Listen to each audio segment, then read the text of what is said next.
أعوذ بالله من الشيطان الرجيم. بسم الله الرحمن الرحيم.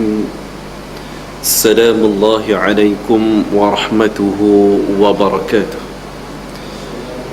Bagi bersama-sama memohon petunjuk dan hidayah daripada Allah Subhanahu wa ta'ala, marilah kita memulakan kuliah maghrib kita pada malam yang pagi ini dengan sama-sama membaca As-Sab'ul Mathani Al-Fatihah.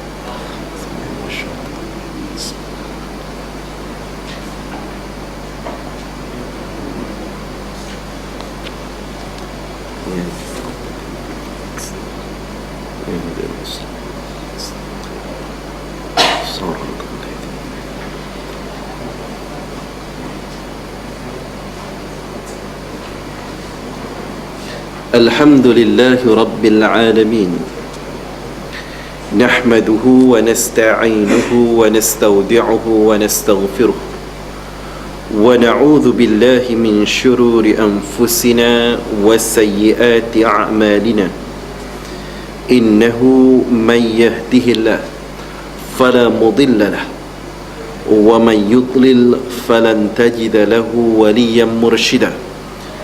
أشهد ونشهد أن لا إله إلا الله وحده لا شريك له، ونشهد أن محمدا عبده ورسوله.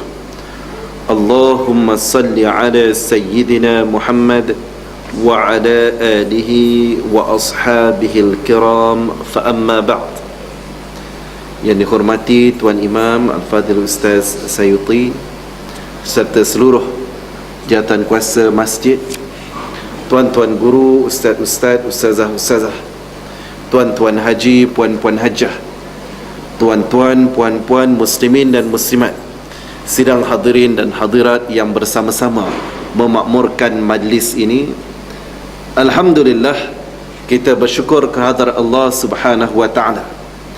Pada malam ini kita terus diberikan kesempatan waktu, pinjaman kudrah dan iradah daripada Allah Subhanahu wa ta'ala untuk kita bersama-sama menekuni hadis Nabi sallallahu alaihi wasallam yang dirakamkan, yang dicatatkan di dalam Sahih Al-Bukhari, yang merupakan suatu perkara yang sangat penting kepada kita khususnya, apatah lagi mutaakhir ini ramai yang mula membincangkan kembali persoalan aqidah, bincang balik berkenaan Syiah dan bukti-bukti yang berkait dengannya. Maka menjadi kewajipan kepada kita khususnya, yang kita nyatakan bahawa kita berpegang kepada aliran Ahlus Sunnah wal Jamaah, untuk melihat dan memperkasakan. Dalam bincang-bincang bab Syiah dan seumpamanya, bila ditanya balik kepada kita yang ahli sunnah wal jamaah ini, contohnya, apakah rujukan utama kita dalam hal yang membabitkan undang-undang, dalam hal yang membabitkan hukum, ataupun dalam hal yang menyusun kehidupan kita, syariah kita. Ramai juga yang mungkin masih tercari-cari. Yang mungkin kita faham adalah Al-Quran dan As-Sunnah. Semua orang tahu berkait dengan Al-Quran dan As-Sunnah. Dan Syiah akan kata bahawa mereka pun berpegang kepada Al-Quran dan juga As-Sunnah. Yang mungkin membezakan dari sudut sumber rujukan dan seumpamanya adalah pada perkara yang ketiga, iaitu ijma' sahabah. Yang ni yang membezakan. Ini dari sudut syariah. Dari sudut syariat, hukum hakam, perundangan dan seumpamanya, maka bagi Syiah khususnya, yang dominan sekarang ini adalah Syiah Imamiyah, maka ia menolak ijma' sahabat. Sebaliknya, dia menerima sahabat yang dirujuk kepada Ahlul Bait sahaja. Dan mereka juga bila mana sebenarnya bila menolak ijma' sahabat ini, termasuklah juga di sana hadis-hadis yang disampaikan oleh para sahabat.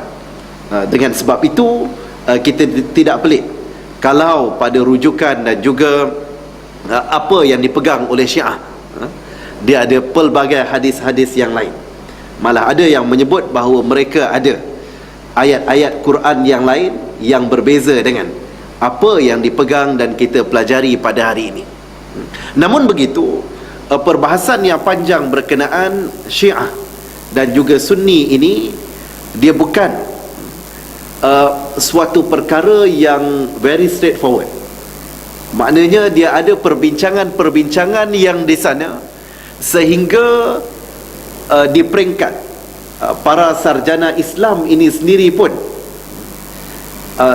sampai satu peringkat mereka akan berbeza pandangan dalam menentukan sama ada Syiah ini masih lagi ahlul kiblah ataupun tidak.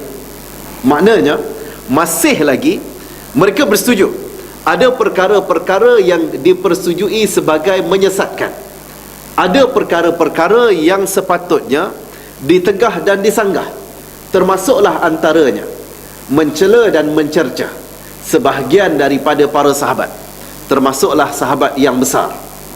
Namun begitu, ke peringkat untuk menentukan sama ada mereka jatuh kafir ataupun tidak, ini yang membezakan di antara pandangan-pandangan para ulama.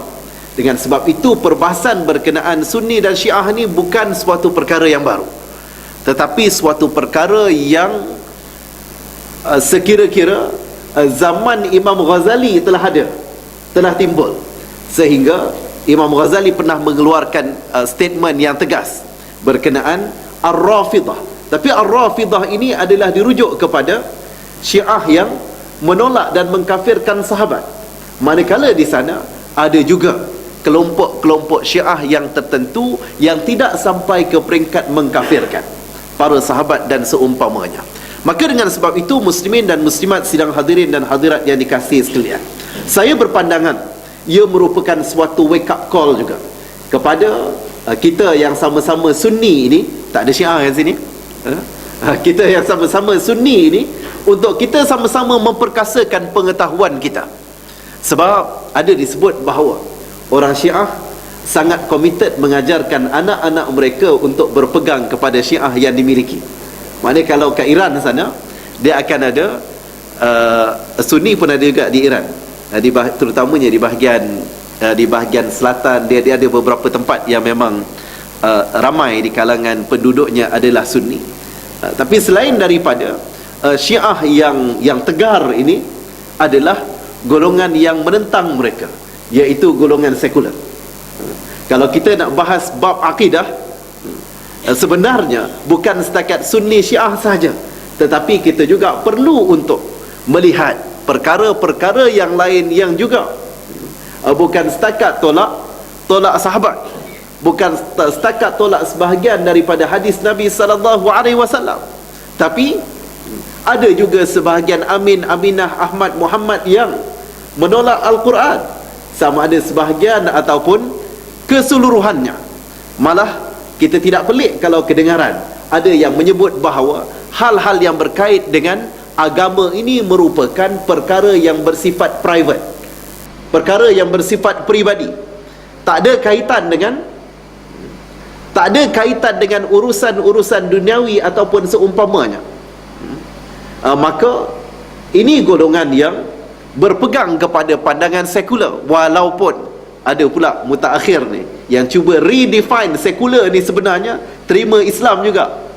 Dah timbul pula mazhab yang lain, sekular Sunni, sosialis Sunni dan macam-macam lagi, yang sebenarnya ini adalah tempelan-tempelan yang Islam tidak memerlukan itu semua. Kalau Sunni dan perlu untuk berpegang bagaimana segala urusan duniawi kita, baik kecil baik besar, baik urusan itu membabitkan rumah tangga, baik ia membabitkan sekolah, baik ia membabitkan pejabat, semua sekali ada neracanya di sisi agama. Apa jua yang kita lakukan ada hukumnya. Kalau dia adalah halal, maka lawannya adalah haram. Kalau ada perbuatan kita yang sunat, ada perbuatan yang makruh. Kalau ada perkara yang batil, ada perkara yang sahih. Semua itu ada hukumnya. Berjalan ada hukumnya, makan ada hukumnya, mencuri ada hukumnya, Membunuh pencuri pun ada hukumnya. Hari ini ditangkap ke direman 4 orang yang dikatakan berniat baik, nawaitunya baik untuk menahan pencuri, tetapi menyebabkan pencuri itu terbunuh. Pencuri tabung masjid kan, yang menyebabkan pembunuhan, di situ pun ada hukumnya. Sama ada dia mungkin dikategorikan dalam kategori membunuh secara sengaja, ataupun mungkin membunuh secara tak sengaja.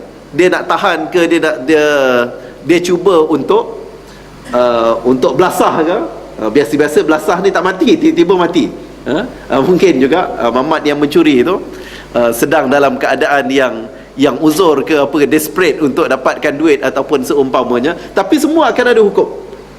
Baik dia adalah membunuh, kalau pembunuhan secara sengaja ataupun tak sengaja, dan ada ketetapan-ketetapan di dalam Islam. Bagi orang-orang yang beriman, dia tidak akan melihat sebarang perkara yang dilakukan tiada kaitan dengan agama, yang sekaligus ia menolak pendekatan-pendekatan yang cuba untuk memisahkan. Contohnya urusan pentadbiran negara, ia adalah hal ehwal yang disebut sebagai secular affairs. Maknanya dalam contohnya pengurusan pilihan raya, contohnya di dalam melantik ahli majlis perbandaran dan seumpamanya, dia ada hukum dalam Islam, dan semua sekali ada aturan-aturannya di dalam Islam. Dan bagi orang yang beriman, dia akan melihat walau macam mana kecil sekalipun perkara yang dilakukan, dia akan membinanya sebagai asbab untuk dia beroleh ibadah. Dia makan, dia akan beroleh ibadah. Dia minum, ia beroleh ibadah. Dia mengumpat, dia dosa lah. Dan begitulah seterusnya. Jadi tuan-tuan muslimin dan muslimat yang dikasihi sekalian, dan saya tidak bersadang untuk menyampaikan kuliah Syiah malam yang berbahagia ni, tapi menjadi suatu panduan dan juga pengajaran kepada kita bersama. Kalau kita betul-betul berpegang dengan Ahlus Sunnah wal Jamaah, sepatutnya kita juga menguasai apa yang menjadi rujukan utama kita, Al-Quran, As-Sunnah, dengan sebab kadang-kadang bukan sedikit di kalangan mereka yang Sunni ni yang tiba-tiba boleh untuk bersama dengan Syiah dengan sebab mereka terpesona dengan apa yang disampaikan oleh mereka yang Syiah ni. Contohnya mereka membaca hadis Bukhari. Kita tak pernah baca pun hadis Bukhari, dan mereka menerangkan bahawa begini. Dalam keadaan kita tiada ilmu tentangnya, maka tidak pelik ada di kalangan mahasiswa, ada di kalangan professionals, ada di kalangan mereka yang kadang-kadang ada rasa nak mendekati agama, tetapi mungkin mereka belum lagi dipilih untuk masuk surau, untuk masuk pengajian. Maka mereka ditemui oleh mereka yang menyampaikan seruan Syiah ini, kadang-kadang mungkin di kawasan-kawasan yang bukan masjid, surau ataupun seumpamanya, kadang-kadang dalam kelas, kadang-kadang waktu-waktu mereka bersantai, dengan penghujahan-penghujahan yang boleh untuk menarik pandangan mereka. Kalau yang cenderung kepada hiburan katakan, mereka akan menyampaikan bicara-bicara nasyid yang mengasyikkan, yang menyeronokkan. Dan ini perkara-perkara yang wajar untuk kita berikan perhatian, bukan setakat kita sahaja, tetapi juga anak-anak kita, saudara-saudara kita, jiran-jiran kita. Maknanya kita sepatutnya, termasuk kepada jiran dan rakan-rakan di sekitar kita, kita mula untuk mengajak mereka yang sama-sama mengaku Sunni ini untuk betul-betul memahami mengapa mereka bersama Ahlus Sunnah wal Jamaah dan bukan yang sebaliknya. Muslimin dan muslimat sidang hadirin dan hadirat yang dikasihi sekalian, maka dengan itu hadis yang kita baca, hadis yang keempat daripada Sahih Al-Bukhari.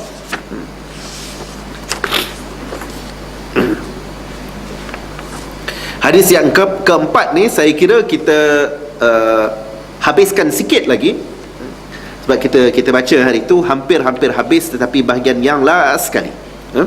Bila mana Rasulullah sallallahu alaihi wasallam, hadis yang keempat, hadatsna Musa bin Ismail. Kalau tak silap saya, kita baca sampai kepada yang hujung ni, di mana disebut aqala jam'uhu lahu fi sadrika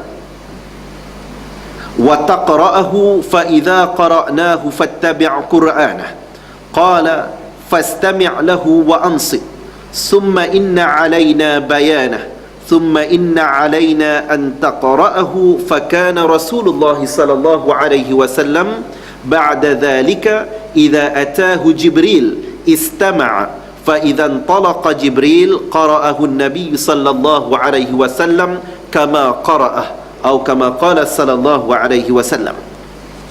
Muslimin dan muslimat sidang hadirin dan hadirat yang dikasihi sekalian, kita melihat reaksi daripada Rasulullah sallallahu alaihi wasallam yang menyebut bagaimana, just recap apa yang disebut dalam hadis ni berkenaan Nabi sallallahu alaihi wasallam bila didatangi oleh Jibril yang menyampaikan wahyu Allah Subhanahu wa taala.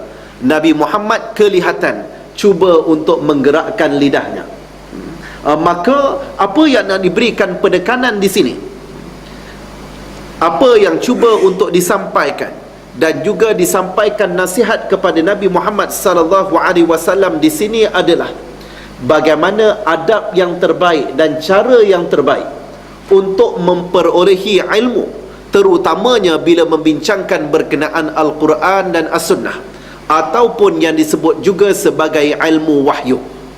Kalau di UIA sana disebut sebagai Islamic Revealed Knowledge, ilmu wahyu. Yang ilmu wahyu yang berkait dengan Al-Quran dan As-Sunnah ini diberikan penekanan kepada Nabi Muhammad sallallahu alaihi wasallam dan juga di kalangan para sahabat, merujuk kepada hadis ini agar di dalam menerima ayat Allah Subhanahu wa taala ataupun hadis baginda sallallahu alaihi wasallam ini, perlulah di sana ada adab yang perlu untuk dijaga dan juga dipastikan, dilaksanakan. Antaranya, hadirin muslimin dan muslimat yang dihormati sekalian, adalah di mana perlu untuk memberikan pendengaran yang terbaik. Maknanya diajar kepada Nabi sallallahu alaihi wasallam kat sini, jangan kelihatan agak tergesa-gesa. Bila mana Nabi Muhammad sallallahu alaihi wasallam dia tahu bahawa dia penting untuk mengingati apa yang disampaikan oleh Jibril. Namun begitu, nasihat yang diberikan kepada Nabi Muhammad sallallahu alaihi wasallam, keep calm and relax dulu. Relax bukan bermakna duduk relax ataupun tidak memberikan tumpuan, tidak. Tetapi sebaliknya, diajar untuk istami', memberikan sepenuhnya tumpuan dengan mendengar sepenuhnya. Dan ini juga merupakan suatu cara yang terbaik bagaimana kita nak mengajar, contohnya anak murid kita ataupun anak-anak kita juga. Bila kita nak ajar mereka bacaan Al-Quran, maka langkah yang pertama adalah dengan meminta mereka, ataupun kalau kita yang nak belajar mengaji, adalah dengan mendengar terlebih dahulu. Mendengar dengan sepenuh tumpuan itu yang disebut sebagai wa'ansit. Fastami' lahu wa'ansit. Wa'ansit di dalam pengertian mesti diam.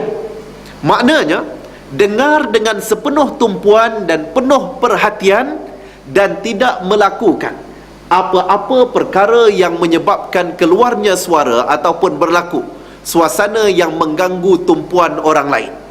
Ini cara pengajian yang diajarkan oleh Jibril alaihi salam kepada Nabi Muhammad sallallahu alaihi wasallam. Maknanya, walaupun ia merupakan suatu perkara yang penting, walaupun ia suatu perkara yang besar, takut-takut berlaku kesilapan ataupun seumpamanya, adab ini perlu untuk diberikan perhatian. Kerana apa jaminan daripada Jibril? Jaminan daripada Allah Subhanahu wa taala kepada Nabi Muhammad sallallahu alaihi wasallam. Dia tahu Nabi cuba untuk menggerak-gerakkan lidah seakan-akan cuba untuk meniru ataupun membunyikan apa yang disampaikan oleh Jibril.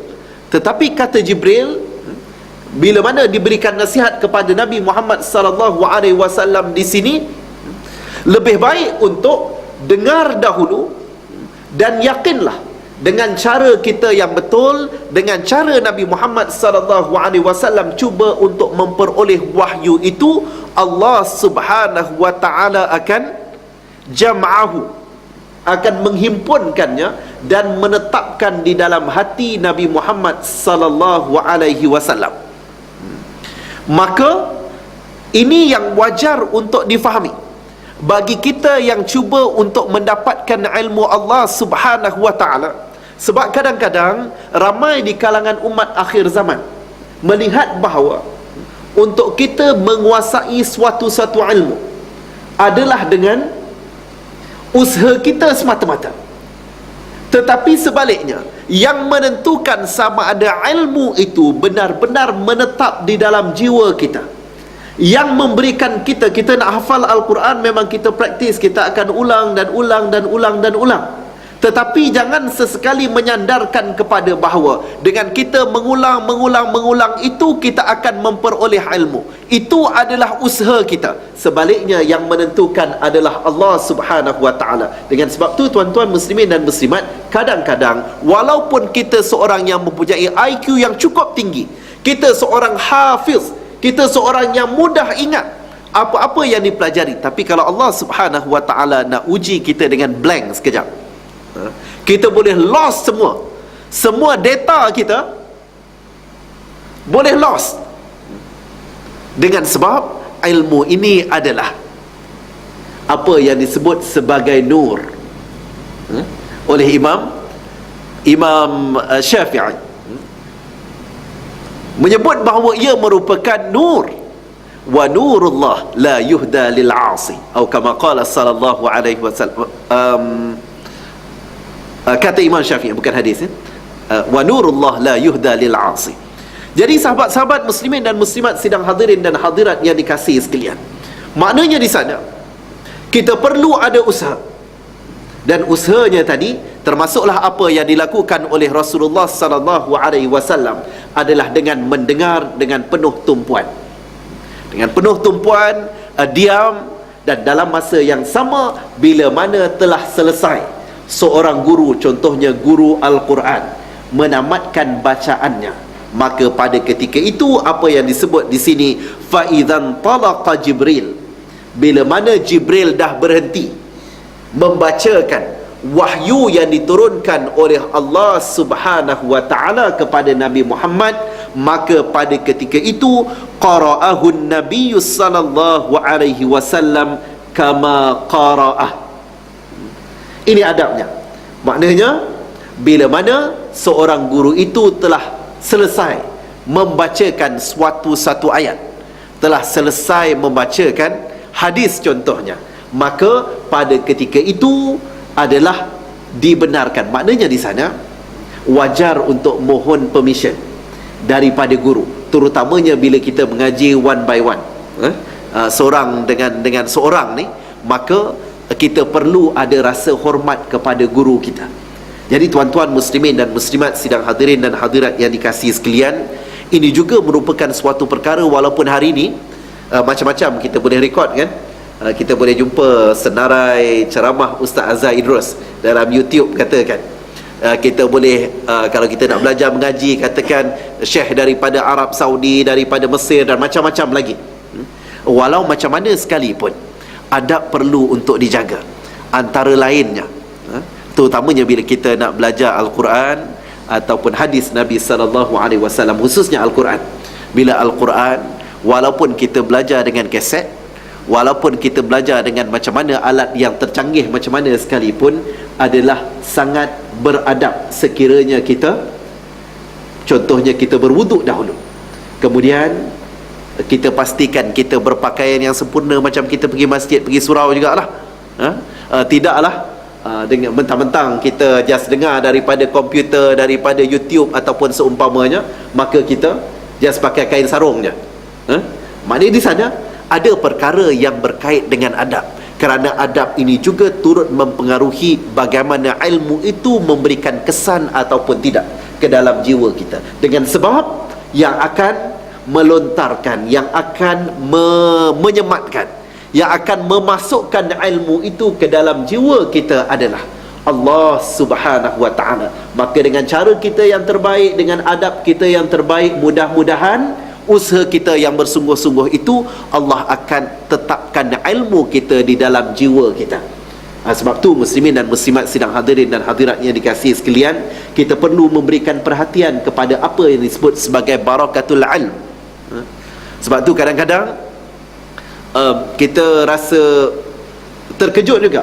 Contohnya, kalau katakan grads daripada Mesir, mengaji syariah, mengaji usuluddin, atau ada di kalangan mereka yang mengaji Al-Quran, maknanya ambil ijazah Al-Quran, tapi balik-balik dalam keadaan yang contohnya boleh mengeluarkan pandangan-pandangan yang pelik, boleh untuk bersama dengan mereka yang menentang Al-Quran dan perkara-perkara yang termasuklah dalam kes, kalau tak silap ada kes pernah berlaku di Kelantan atau Terengganu somewhere kat sana, ke peringkat di mana dia bersedia untuk ni graduan daripada, kalau tak silap graduan daripada Al-Azhar, yang dia dikaitkan dengan ajaran sesat, and in the end dia bersedia untuk mengaku bukan Islam, dengan sebab bila dia bukan Islam, secara legalnya di mahkamah syariah tak boleh untuk didakwa lah, sebab dia bukan Islam. Walaupun dia adalah continuation daripada kes yang berkenaan, follow up yang berlaku, tetapi kita mungkin kadang-kadang rasa terkejut dengan sebab ada pandangan-pandangan, bukan setakat itu sahajalah, yang kadang-kadang ke peringkat jadi pengikut Ayah Pin, yang terbaru ni pula Tuhan Harun kan. Kadang-kadang bukan di kalangan orang-orang biasa ataupun orang-orang jahil sahaja, tetapi juga orang-orang yang mengaji agama, yang saya melihat itu di antara gambaran-gambaran di sana tiada keberkatan kepada ilmu yang berkenaan. Itu tak masuk lagi dengan perlakuan-perlakuan yang menyebabkan maksiat, yang melakukan dosa, yang melakukan perkara-perkara yang berdosa besar dan seumpamanya, yang kadang-kadang selain daripada didorong oleh hawa nafsu, termasuklah juga di sana tiada barakah kepada ilmu yang diberikan. Malah kadang-kadang ilmu yang digunakan untuk menipu orang-orang yang jahil, dan juga menyelewengkan pandangan orang-orang yang tiada ilmu dalam hal yang berkenaan. Justru adab merupakan suatu perkara yang sangat penting. Kemudian hadirin dan hadirat muslimin dan muslimat yang dikasihi sekalian, tumpuan di dalam menerima ilmu Allah Subhanahu wa taala juga merupakan suatu perkara yang sangat penting. Maknanya di sana, bila kita nak mengaji, kita kena bersungguh-sungguh. Kesungguhan ini juga merupakan prasyarat untuk kita mendapatkan ilmu Allah Subhanahu wa taala. Sebab itu Imam Syafi'i katakan, menyebut beberapa perkara yang menggambarkan kesungguhan ini adalah tuluz zaman. Maknanya kadang-kadang orang melihat bahawa menuntut ilmu ni nak cepat, maka kita melihat kita kena habis ni secepat, lepas tu kita boleh relax. Tidak. Tetapi ilmu ini perlu ada continuation. Ilmu ini perlu untuk disuburkan, disegarkan, dan memang sampai ke mati sekalipun, memang kita tak akan berkesempatan menguasai seluruh ilmu. Sama ada kita ustaz, sama ada kita ada PhD, sama ada kita ada masters, itu bukan penentuan bahawa kita telah menguasai segala ilmu.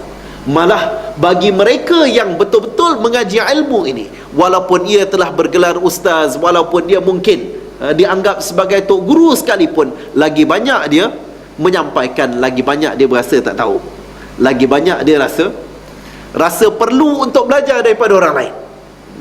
Jadi muslimin dan muslimat sedang hadirin dan hadirat yang dikasihi sekalian, maka fokus dan kesungguhan juga merupakan suatu perkara yang sangat penting diberikan penekanan di sini. Maka begitulah yang ditunjukkan oleh Nabi sallallahu alaihi wasallam. Jadi dalam hadis ini memberikan panduan yang jelas kepada kita. Kalau Nabi sallallahu alaihi wasallam boleh untuk mengikut adab-adab yang sepatutnya, boleh untuk mengikut apa yang diberikan nasihat oleh Jibril, maka kita insya-Allah cuba untuk melihat ini sebagai suatu panduan di dalam kita memperoleh ilmu Allah Subhanahu wa taala, dan menambahkan kesungguhan kita lagi insya-Allah. Zaman-zaman sekarang ini lagilah kita banyak boleh membantu kita mendapatkan ilmu. Kita boleh menggunakan recorder, kita boleh menulis, kita boleh untuk mencatat, yang boleh menggunakan smartphone sekalipun, dengan video dan seumpamanya. Maka pelbagai alat ini sepatutnya menambahkan tahap keilmuan kita dan penguasaan kita kepada ilmu, dan lebih daripada itu adalah usaha untuk berkongsi, menyampaikan dan menyuburkan ilmu itu lagi insya-Allah. Hadirin dan hadirat muslimin dan muslimat yang dikasihi sekalian, saya kira kita cuba untuk masuk sedikit pada hadis yang kelima. halaman yang ke-8 ini.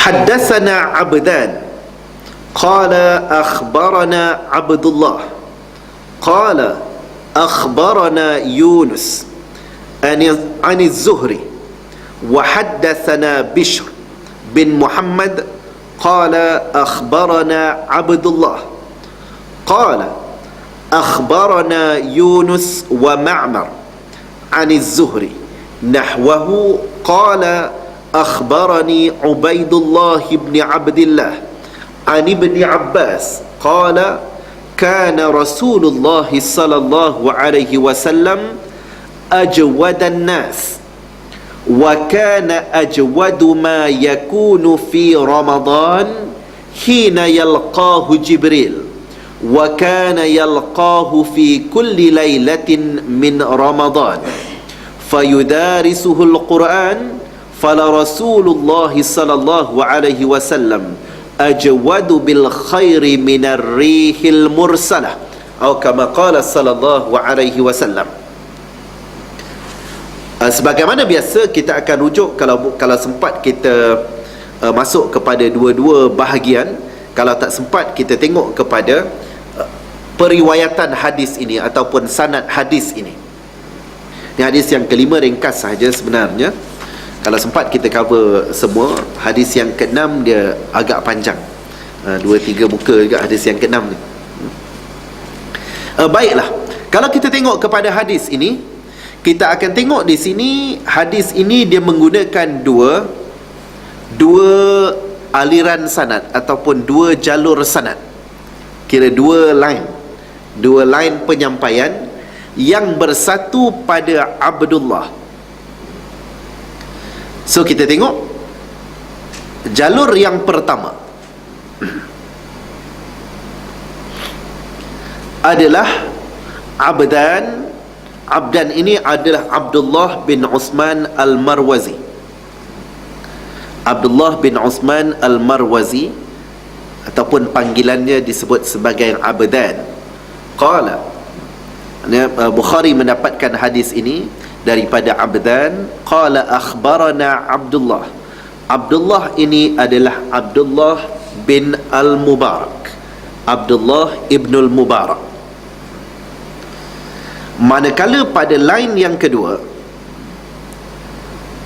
wa haddatsana Bishr bin Muhammad qala akhbarana Abdullah, juga adalah Abdullah ibn al-Mubarak. Maknanya di sana Bukhari mendapatkan ini daripada dua riwayat, dua sumber, dua jalur. Yang pertama daripada Abdan, yang kedua daripada Bishr bin Muhammad, yang merujuk kepada Abdullah, iaitu Abdullah ibn al-Mubarak. Kita akan tengok Abdullah bin al-Mubarak ini. Dan Abdullah ibn al-Mubarak pada line yang pertama menerima, dikhabarkan hadis ini oleh Yunus aniz Zuhri, daripada Yunus melalui Az-Zuhri. Dan line yang kedua daripada Yunus wa Ma'mar. Abdullah ibn al-Mubarak juga menerima hadis ini daripada Yunus wa Ma'mar, Yunus yang sama dan Ma'mar aniz Zuhri nahwahu. Dan kemudian dia menggunakan selepas Az-Zuhri menggunakan riwayat yang sama ataupun jalur yang sama, orang yang sama, sanad yang sama. Qala akhbarani Ubaidullah. Ubaidullah itu adalah Ibnu Abdillah bin Utbah bin Mas'ud an ibni Abbas, daripada Ibnu Abbas. Tuan-tuan muslimin dan muslimat sidang hadirin dan hadirat yang dikasihi sekalian, ini adalah bagaimana Bukhari di dalam menerima ataupun menulis kembali hadis-hadis yang dipelajari oleh beliau. Beliau mencatatkan, kita tengok bagaimana perincian yang diberikan, walaupun yang berbeza sedikit sahaja. Contohnya berbeza pada Yunus wa Ma'mar. Line yang kedua tadi, dia tambah Ma'mar sahaja. Maknanya ada dua orang periwayat yang sama pada hadis ini, manakala yang pertama daripada Yunus sahaja. Tetapi beliau begitu teliti untuk memastikan di sana hadis ini dilihat sebagai hadis yang kuat dengan riwayat yang pelbagai melalui jalan yang hampir sama. Dan yang menariknya hadis ini ada di sana, mungkin sebelum ni kita tak pernah come across lagi berdasarkan kepada Sahih Al-Bukhari ini, iaitu Abdullah ibn al-Mubarak. Abdullah ibn al-Mubarak adalah daripada kalangan tabi'ut tabi'in. Tabi'ut tabi'in, beliau yang dilahirkan dalam tahun 100 lebih, 108 something like that lah, 108 Hijrah, begitu. Abdullah bin al-Mubarak merupakan seorang yang dianggap sangat signifikan, sangat penting, sangat memainkan peranan yang besar dalam konteks pengajian, di dalam konteks ilmu, dan dalam masa yang sama dalam hal-hal yang membabitkan pemerintahan. Maka Abdullah bin al-Mubarak adalah juga seumpama ulama-ulama yang lain yang berasal daripada background, kalau kita tengok balik kepada Al-Bukhari dan beberapa ulama yang lain, dia daripada area yang sama, Central Asia. Dia dari kawasan, dia dilahirkan daripada di Afghanistan, kawasan belah atas daripada Afghanistan, apa dia? Afghanistan, Uzbekistan, kawasan tu lah. Dia dekat-dekat dengan Khurasan. Kawasan-kawasan ni, nama dia Marwah, boleh check balik lah. Tapi di area Central Asia ni, di situlah juga lahirnya tokoh-tokoh hadis yang besar seumpama Ibnu Rahawih, dan juga even Imam Ahmad Ibnu Hanbal juga lahir daripada kawasan yang hampir sama, di kawasan-kawasan yang dekat dengan Khurasan ini. Jadi Abdullah bin al-Mubarak disebut bahawa bapanya merupakan seorang yang berbangsa Turki. Maknanya bukannya seorang golongan bangsa, daripada golongan bangsawan. Dan yang menariknya, Abdullah bin al-Mubarak ini, dia lahir dari pada tahun 108 Hijrah, iaitu pada zaman pemerintahan Bani Umayyah, dan meninggal dunia di penghujung tahun dekat tahun 200, 180 something like that lah, ataupun 190 Hijrah, di mana beliau berkesempatan dengan dua pemerintahan. Dan kalau kita tengok peranan yang dimainkan oleh Abdullah ibn al-Mubarak ini pada zaman di zaman kemuncak, peranan yang dimainkan oleh Abdullah ibn al-Mubarak ini menggambarkan bahawa beliau merupakan orang yang bersama-sama dengan pemerintahan Bani al-Abbas ataupun pemerintahan Abbasiyah. Kalau kita baca dalam sejarah, pemerintahan Bani Umayyah dia habis dalam sekitar tahun 150 Hijrah. Maknanya di sana dia berkesempatan pada dua zaman. Bila mana dia boleh untuk bersama-sama dan diberikan peranan yang utama pada zaman kerajaan Abbasiyah, maknanya dia kemungkinan besar tidak bersama dengan kerajaan Bani Umayyah. Maknanya sebab bila berlaku peralihan antara kerajaan Bani Umayyah dengan Bani Abbasiyah ini, dia berlaku pembunuhan yang bukan sedikit juga. Maknanya di sana berlaku pertempuran antara Bani Umayyah dengan Bani Al-Abbas, yang bersama dengan Bani Al-Abbas ini, kalau kita baca dalam sejarah, adalah golongan Syiah. Tapi pada waktu itu, tuan-tuan muslimin dan muslimat, ni bukan Syiah yang berkait dengan akidah hari ni. Ni adalah saki-baki mereka yang penyokong Sayyidina Ali karramallahu wajah pada waktu yang berkenaan, yang tidak memberikan kesetiaan ataupun tak mau duduk di bawah pemerintahan Bani Umayyah. Dengan sebab itu mereka merancang untuk menjatuhkan kerajaan Bani Umayyah, dan mereka bekerjasama dengan kelompok Bani Al-Abbas pada waktu itu. Saya melihat ini untuk melihat bagaimana Abdullah ibn al-Mubarak sebagai tokoh yang signifikan ini juga, walaupun tidak disebut secara langsung apakah peranan yang dimainkan oleh Abdullah ibn al-Mubarak, tetapi catatan-catatan yang bukan sedikit menyebut peranan Abdullah ibn Mubarak, walaupun ia berada pada dua zaman yang berbeza, tetapi beliau boleh untuk memberikan komitmen kepada ilmu sampai ke peringkat disebut di sana bagaimana Abdullah ibn Mubarak merupakan contoh selain daripada contoh-contoh besar yang kita tahu, Al-Bukhari, Imam Syafi'i, Imam Hanbali, Imam Hanafi dan seumpamanya, maka Abdullah ibn Mubarak juga merupakan antara tokoh yang merantau daripada Central Asia sana ke tempat-tempat yang lain, dan dikatakan bahawa Abdullah ibn Mubarak dia mula untuk merantau setelah berumur 20 tahun dan ke atas untuk mendapatkan ilmu Allah Subhanahu wa taala, termasuklah dia dianggap sebagai muhaddis, iaitu orang yang menguasai hadis-hadis Nabi sallallahu alaihi wasallam, Abdullah ibn Mubarak. Dan dalam masa yang sama, Abdullah ibn Mubarak juga seorang faqih, seorang yang menguasai bidang hukum. Yang ini kelebihan yang kadang-kadang tiada pada ataupun kurang ada. Mungkin tidak adil untuk saya sebut sebagai tiada. Contohnya Imam Hanafi. Imam Hanafi merupakan antara para fuqaha. Imam Hanafi dianggap imam yang besar. Malah Imam Hanafi pernah ditawarkan untuk menjadi qadil qudah, iaitu kita boleh panggil sebagai ketua hakim lah, ketua hakim negara.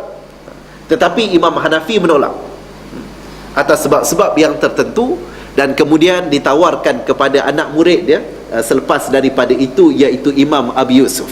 Jadi muslimin dan muslimat yang dikasihi sekalian, walaupun Imam Hanafi hebat dari sudut penguasaan ilmu fiqh, ilmu usul fiqhnya hebat, ilmu-ilmunya yang lain hebat, tetapi Imam Hanafi tidak dikategorikan sebagai al-muhaddis. Sebab itu kalau dalam perbincangan ilmu hadis, kalau ada hadis yang diriwayatkan melalui jalan Imam Hanafi, dia tidak dianggap sebagai ke peringkat al-muhaddis ini, dan dianggap ada bukanlah ditolak, tetapi ini bukan penggradean grade A, grade B, grade C ni, tapi ini adalah untuk menilai bahawa dia tak sampai tahap muhaddis. Namun begitu Abdullah bin Al-Mubarak, dia adalah faqih, dia juga adalah al-muhaddis. Dan bukan itu sahaja, Abdullah ibn Mubarak menunjukkan contoh kepada kita bagaimana dalam kesibukan dia menuntut ilmu, yang kita gambarkan kalau tok-tok guru ataupun seumpamanya biasanya akan berfungsi di masjid, di surau dan seumpamanya, tetapi Abdullah ibn Mubarak juga merupakan seorang panglima tentera. Dalam kisah yang masyhur yang mungkin kita biasa dengar, bagaimana Abdullah ibn Mubarak menyampaikan, hantar satu surat kepada kawan dia, sahabat dia, seorang ulama yang hebat juga, iaitu Fudail bin Iyad. Fudail bin Iyad yang dirujuk dan disebut dalam banyak kitab-kitab dengan gelaran Abidul Haramain. Maknanya orang yang kira hamba, ahli ibadah dua tanah suci. Ahli ibadah di dua tanah suci maknanya orang yang paling committed dengan masjid, orang yang banyak menyampaikan ilmu di masjid. Orang ini bukan masjid-masjid biasa ni, bukan setakat Masjid Al-Muhsinin, tetapi Masjidil Haram dan juga Masjidun Nabawi. Seorang tokoh hebat, seorang ulama hebat. Namun begitu Abdullah ibn Mubarak pernah menyampaikan teguran yang menyebabkan Fudail bin Iyad menitiskan air mata dan mengakui kebenaran apa yang disampaikan oleh Abdullah ibn Mubarak.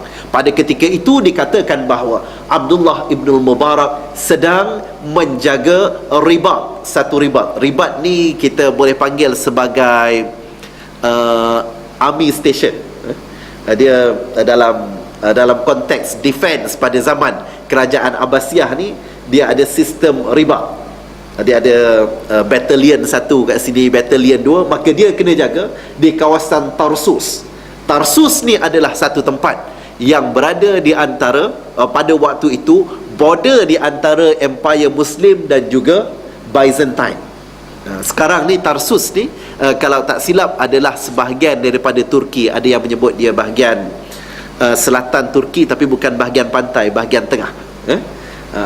Bahasa Inggeris sebut sebagai military garrison.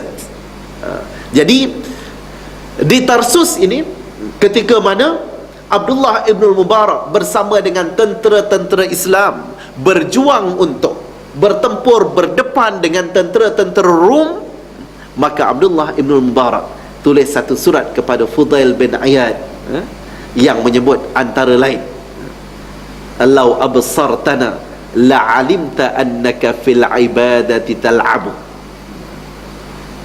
Maksudnya, kalau sekiranya engkau, wahai Fudail, seorang ulama besar, seorang yang Abidal Haramain, ya Abidal Haramain, malah surat tu address dia sebagai ya Abidal Haramain, seorang abid di dua tanah suci ini, seorang tok guru, seorang yang hebat dari sudut keilmuannya. Namun begitu, kata Abdullah ibn Mubarak sebagai nasihat kepada rakannya, kalau sekiranya engkau melihat kami yang sedang bertempur, berjihad di medan, bertempur menentang musuh-musuh Allah subhanahu wa ta'ala, nescaya engkau akan mendapati bahawa apa yang engkau lakukan, ibadah, solat sunatnya, iktikafnya, mengajinya di Haramain pada waktu itu sekadar permainan.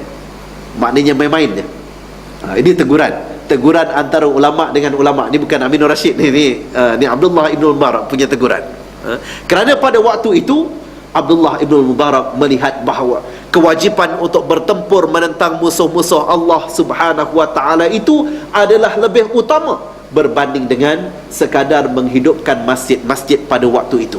Kerana itu merupakan tuntutan jihad. Itu tuntutan untuk menentukan sama ada Islam menang ataupun Islam tewas.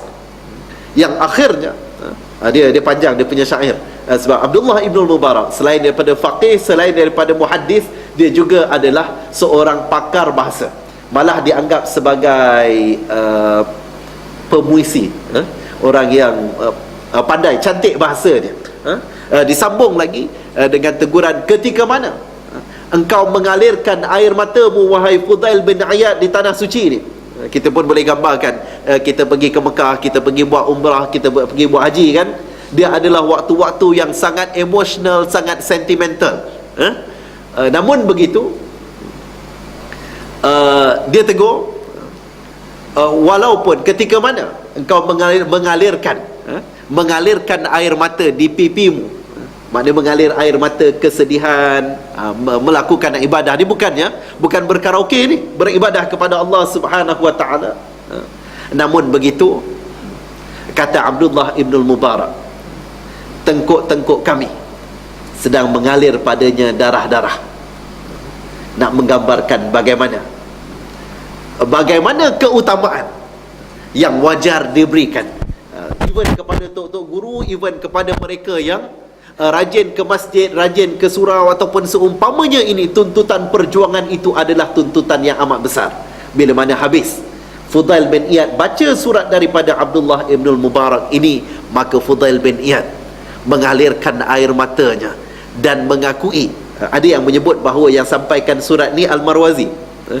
Al-Marwazi yang kita baca tadi ni, Abdan, yang menyampaikan surat ni kepada Fudail bin Iyad, dan dia menjadi saksi bagaimana Fudail bin Iyad mengakui kebenaran yang disebut oleh Abdullah ibn Mubarak, yang sekaligus memberikan peringatan kepada kita bersama. Maknanya di sana kita perlu untuk membina semangat seumpama Abdullah bin Al-Mubarak. Dari sudut kita nak mengaji, dari sudut kita nak mendapatkan ilmu Allah, dari sudut kita nak menjadi seorang muhaddis, dari sudut kita cuba untuk membina nilai kita sebagai seorang yang dekat dengan Allah subhanahu wa ta'ala. Tapi dalam masa yang sama, jangan sesekali mengabaikan tuntutan perjuangan menegakkan kalimah Allah subhanahu wa ta'ala. Kerana itu merupakan tuntutan yang besar yang kalau sekiranya kita mengabaikan, kalau sekiranya seorang, kalau sekiranya 2 orang, 3 orang, 4 orang, 5 orang, 10 orang, 100 orang mengabaikannya, walaupun ia adalah orang yang sangat komited dengan masjid, dengan surau, maka boleh menyebabkan jatuhnya dan gagalnya menegakkan kalimah Allah subhanahu wa ta'ala. Abdullah ibn Mubarak itu peringatan kepada tok guru. Apatah lagi kalau kepada orang-orang biasa macam kita ni merupakan satu peringatan yang lagi besar. Betapa tuntutan-tuntutan yang kadang-kadang kita lihat yang berkait dengan perjuangan menegakkan kalimah Allah Subhanahu wa ta'ala, ia bukan perkara yang boleh untuk dipandang remeh, dipandang enteng. Sebaliknya kita perlu untuk bersama-sama membina kekuatan-kekuatan itu dengan kesungguhan kita. Dan Abdullah Ibn Mubarak nak cuba mengingatkan bahawasanya bila banyak mengaji, bila banyak mendapat ilmu Allah Subhanahu wa ta'ala, bila banyak menguasai Al-Quran, bila banyak menguasai hadis, maka sepatutnya semakin meningkat semangat perjuangan, semakin bersedia untuk mati di jalan Allah Subhanahu wa ta'ala, semakin bersedia untuk memikul amanah, untuk memperbetulkan masyarakat yang mungkin semakin jauh daripada Allah Subhanahu wa ta'ala. Maka ini sepatutnya menjadi motivasi kepada kita bersama. Kita mendapatkan ilmu Allah Subhanahu wa ta'ala bukan untuk kepentingan pribadi kita, tetapi untuk kita membina kekuatan sebagai pejuang-pejuang agama Allah Subhanahu wa ta'ala yang cabarannya bukan sedikit, yang pastinya semua ini akan ditanya oleh Allah Subhanahu wa ta'ala nanti. Hadirin dan hadirat muslimin dan muslimat yang dikasihi sekalian, itu Abdullah Ibn Mubarak yang merupakan satu contoh yang terbaik, contoh penuntut ilmu, juga contoh ada disebut juga Abdullah bin Mubarak ni merupakan seorang yang pandai berniaga juga. Dia seorang businessman, dia banyak travel. Itu juga kebijaksanaan yang ada pada Abdullah Ibn Mubarak. Kalau kita baca sejarah-sejarah Imam Syafi'i, imam-imam mazhab 4 dan seumpamanya, mereka ada komitmen dari sudut travelling. Dia banyak merantau, banyak berjalan ke merata-rata tempat. Tapi kita jarang jumpa bahawa di kalangan mereka ini adalah businessman. Tapi Abdullah Ibn Mubarak, dia sambil travel, sambil mungkin dia menjalankan perniagaan daripada satu tempat ke satu tempat. Maknanya di sana ini antara multitasking yang berjaya dipamerkan oleh Abdullah Ibn Mubarak dalam banyak perkara. Dia menguasai ilmu, dia juga berdagang, dia juga merantau, dia juga seorang yang faqih, dia seorang muhaddis, dan dia seorang panglima perang yang wajar untuk dicontohi. Dan bukan mudah untuk melahirkan golongan yang seumpama ini. Dan Allah Subhanahu wa ta'ala menampilkan contoh Abdullah Ibn Mubarak walaupun daripada latar keluarga yang biasa-biasa sahaja, malah daripada bila ada ahli keluarga keturunan ni daripada kalangan orang Turki pada waktu itu adalah daripada kalangan sama ada mereka bekas hamba ataupun tawanan perang. Sebab tu Al-Mubarak ni dia adalah berbangsa Turki, dan kebiasaan pada waktu itu sama ada mereka adalah pada zaman Abbasiyah itu adalah di kalangan pekerja-pekerja, sampailah kepada peringkat zaman Al-Mamalik, zaman Mamluk, dan kemudian zaman Osmaniyah, barulah orang-orang Turki menjadi pemerintah-pemerintah. Sebelum tu mereka adalah tentera-tentera ataupun pekerja-pekerja biasa, malah sebahagiannya adalah bekas hamba, sebahagiannya adalah bekas tawanan perang dan seumpamanya. Itu bukan alasan untuk menidakkan diri daripada bergelumang dengan ilmu Allah Subhanahu wa ta'ala dan sekaligus memikul amanah sebagai pejuang di jalannya, insya-Allah. Jadi hadirin dan hadirat muslimin dan muslimat yang dikasihi sekalian, insya-Allah kita sambung part yang kedua dari sudut konten, ya, konten kepada hadis yang kelima ini dalam pertemuan yang seterusnya, insya-Allah. Kita berdoa kepada Allah Subhanahu wa ta'ala, mudah-mudahan kita sentiasa dipelihara akidah kita dan digolongkan kita di kalangan hamba-hambanya yang sentiasa mencintai ilmu Allah Subhanahu wa ta'ala, dan sekaligus sentiasa cuba untuk bukan setakat kita mendapatkan ilmu, menyampaikan dan juga melaksanakannya, sekaligus menzahirkannya dengan penglibatan kita dan kesungguhan kita memperjuangkan agama Allah Subhanahu wa ta'ala dengan apa cara sekalipun, insya-Allah. A'udzu billahi minasyaitonir rajim. Bismillahirrahmanirrahim. Allahumma ij'al jam'ana hadza jam'an marhuma wa tafarruqana min ba'dihi tafarruqan ma'suma wa la taj'al fina shaqiyyan wa la matrudan wa la mahruma wa la muqattaran fir rizqi bi rahmatika ya arhamar rahimin. Ya Allah, ya Tuhan kami, ampuni dosa-dosa kami ya Allah. Ampuni dosa kedua ibu bapa kami ya Allah. Ampuni dosa guru-guru kami ya Allah. Ampuni dosa sanak saudara kami, ahli keluarga kami ya Allah. Ampuni dosa jiran-jiran kami ya Allah.